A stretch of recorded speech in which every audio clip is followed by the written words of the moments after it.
നിലമ്പൂരിൽ കോൺഗ്രസിനെതിരെ മത്സരത്തിനൊരുങ്ങി P V അൻവറിന്റെ നേതൃത്വത്തിൽ തൃണമൂൽ കോൺഗ്രസ് തൃണമൂൽ സഖ്യത്തിന് ചില കോൺഗ്രസ് നേതാക്കൾ തടസ്സം നിൽക്കുന്നു എന്നാണ് ആരോപണം.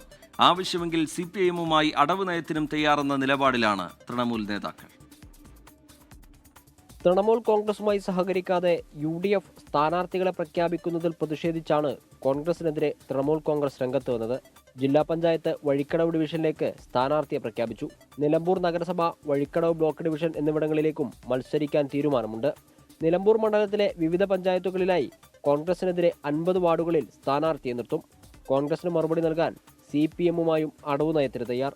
ഞങ്ങളെ തിരിച്ച് സഹായിക്കുന്നില്ല എന്നുണ്ടെങ്കിൽ സഹായിക്കാത്തവരോട് അനുകമ്പ പ്രകടിപ്പിക്കേണ്ട ഒരു കാര്യമില്ല എന്നുള്ള നിലയിൽ തന്നെ ഞങ്ങൾ ചിലപ്പോൾ അതും ഞങ്ങളൊരു അടവ് നയമായി സ്വീകരിക്കുക. അതിപ്പോൾ CPM ആയിട്ടോ അല്ലെങ്കിൽ ഇടതുപക്ഷമായിട്ടോ ഒരു രാഷ്ട്രീയ സഖ്യമായിട്ടോ ഒന്നും കാണേണ്ടതില്ല.